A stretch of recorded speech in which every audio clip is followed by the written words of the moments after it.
Friends, मैं आज आपके साथ शेयर करूंगी फ्रिज को सेट करने के बहुत ही आसान और अच्छे तरीके। ये देखिए, ये हमारी फ्रिज है जिसमें हम लोग अपनी मर्ज़ी पे जो जैसा आया वैसा रख दिया के मुताबिक सामान रखते हैं, जिसकी वजह से ये बहुत गंदी और बुरी हालत में हो गया है। आज हम अपनी फ्रिज की सेटिंग करेंगे और मैं दिखाऊंगी आपको कि हम अपनी फ्रिज को किस तरह से लंबे वक्त के लिए साफ़ सुथरा रख सकते हैं। ये जॉब करने की वजह से या घर में मसरूफियत होने की वजह से काम ना करने का अंजाम है। फ्रिज की सफाई करने का सबसे पहला असूल ये है कि सबसे पहले फ्रिज को थोड़ा सा आगे करें और इसके नीचे ये जो ट्रे होती है इसमें बहुत गंदगी हो जाती है और इसकी वजह से फ्रिज में स्मेल होने लग जाती है। सबसे पहले इस ट्रे को निकालें और इस ट्रे को निकालना कुछ भी मुश्किल नहीं है। ऐसे इसके हुक बने होते हैं, बाज़-औक़ात नहीं होते, तो हम उसको अपने फ्रिज के मॉडल के हिसाब से सेट कर लेते हैं। इस खाने में अक्सर बहुत ज़्यादा बदबू हो जाती है। ये देख लें, ये फ्रिज की बैक साइड है और अब मैं उस हिस्से को यहाँ से निकालूँगी। सबसे पहला स्टेप हम ये करें। ये देखें, ये जो पोर्शन है इसमें सारा फ्रिज का जो पानी है वो आता है और ये इधर कंप्रेसर के ऊपर रहता है। अगर हम इसको ज़्यादा अरसे तक साफ़ नहीं करेंगे तो इसमें बहुत ज़्यादा स्मेल हो जाती है। स्मेल की वजह से पूरी फ्रिज ऐसे अजीब सी लगती है। अब सबसे पहले हम इसको धोएंगे और उसके बाद इसमें सर्फ डालकर थोड़ी सी देर के लिए रख देंगे। इसको सबसे पहले इसमें फेंक के और अब इसके अंदर थोड़ा सा शामिल करेंगे तेज़ाब।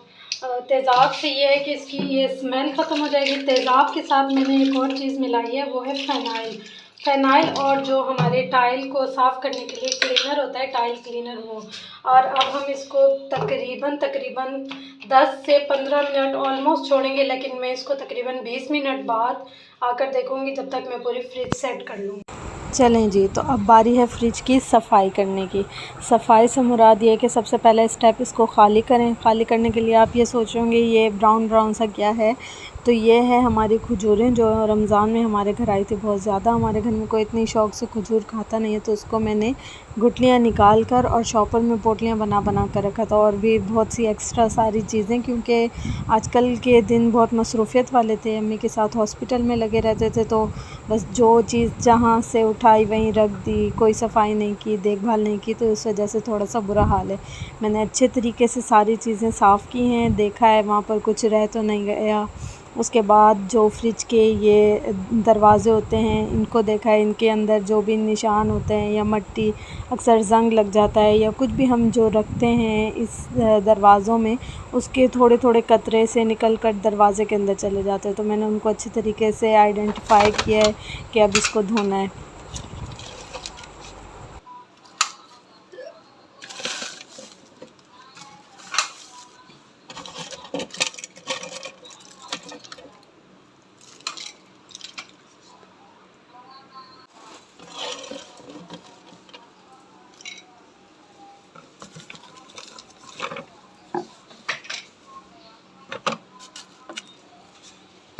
इसके साथ साथ ही जो चीज़ें हमारे हाथ आती गईं वो रखते गए, जो भी जैसे अम्मी को दवाई बना कर देने के काम आती हैं या पंसार की चीज़ें, वो सब ऐसे ही रखते गए। रखते रखते जब बहुत अरसा हम किसी चीज़ को देखते नहीं हैं तो वो ऑब्वियसली बात है कि ख़राब होने लग जाती है। तो सारी पहले फ्रिज के ऊपर और नीचे वाले दरवाज़े को अच्छी तरह से खाली करके साफ़ करके मैंने पहला काम ये किया कि ये फ्रिज का ना रबड़ निकाल लिया है, ऊपर वाले दरवाज़े का भी और नीचे वाले दरवाज़े का भी। दोनों कोने से ऐसे पकड़ कर हल्का सा हम जैसे ही खींचेंगे तो ये बाहर निकलना शुरू हो जाता है। इसको निकाल कर हल्के गर्म पानी से और सर्फ़ और शैम्पू उसमें मिलाकर धोना इसलिए ज़रूरी है क्योंकि इसके अंदर जो एक जगह सी बनी होती है उसमें थोड़ी सी गहराई होती है, तो कचरा वगैरह जो भी हो वो उसके अंदर जज़्ब होता रहता है। तो अगर हम इसको नहीं धोएंगे और पूरी फ्रिज को साफ़ कर लेंगे तो कोई फ़ायदा नहीं होगा कि स्मेल रह जाएगी।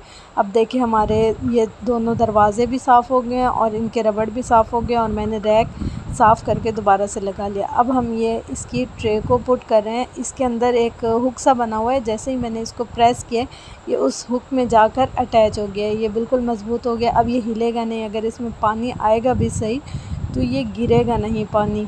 इसके अंदर फ़िक्स रहेगा। अब मैंने ये जो शीट है इसको हम क्या कह सकते हैं, शीट ही कहते हैं। हम लोग अक्सर लोग दस्तरख़्वान के लिए भी ये शीट इस्तेमाल करते हैं, कुछ लोग कमरों के फ़र्श पे भी ये शीट इस्तेमाल करते हैं।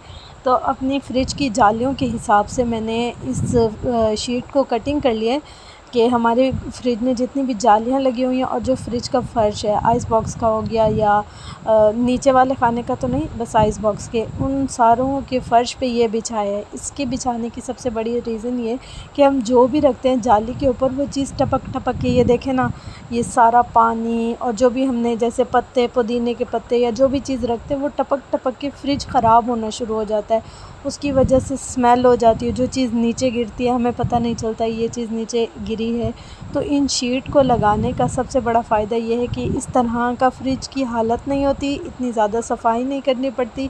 जो भी चीज़ बहती है तो हम कपड़े से फटाफट साफ़ कर लेते कि शीट है। ग्रिल जो होती हैं फ्रिज में उनको धोना बहुत मुश्किल होता है और बार-बार वहाँ से चीज़ अगर कोई फिसलती है या हमने कोई बर्तन वग़ैरह रखा है तो उससे कचरा गिर कर नीचे फिर सबसे नीचे चला जाता है। तो सबसे पहला काम मैंने शीट लगाने का किया, उसके बाद मैंने पूरे नीचे वाले खाने को भी साफ़ कर लिया है अच्छे तरीके से। साफ़ मैंने ऐसे किया कि सर्फ़ डाला है, हल्का सा शैम्पू डाला है और मल के कपड़े से साफ़ कर लिया है। अच्छा, हम वेजिटेबल बॉक्स में वेजिटेबल नहीं रखते हैं बल्कि उनमें दालें, क्योंकि कराची का मौसम ऐसा है कि यहाँ पर फफूंदी आराम से लग जाती है, दालें ख़राब हो जाती हैं, जीत वगैरह लग जाते हैं, तो उसको हम फ्रिज में ही रखते हैं ताकि ये दालें हों या जो भी कोई मिसालें हों वो ख़राब ना हो। देखिए अब मैंने फ्रिज में अच्छे तरीके से शीट्स बिछा लिए हैं। हम लोग बर्फ़ इसलिए नहीं रखते हैं, क्यूब्स वगैरह थोड़ी बहुत रखते हैं कि कोई भी घर में ठंडा पानी नहीं पीता, जो भी पीता है फ्रिज से बोतलें निकाल कर बस वही पी लेते हैं, तो हम बर्फ़ नहीं रखते। अब देखिए सारी चीज़ों को ऑर्गेनाइज़ कर लिया है। शीट बिछने के बाद फ्रिज कितनी साफ़ सुथरी लग रही है, पानी की बोतलें वगैरह सेट कर ली हैं। हाँ, सबसे बड़ी बात जो मैं आपको बताना चाह रही थी कि फ्रिज में जब भी हम अखबार रखते हैं तो फ्रिज में स्मेल नहीं होती। आप देखिए कि मैंने इस फ्रिज में भी अखबार रखी है।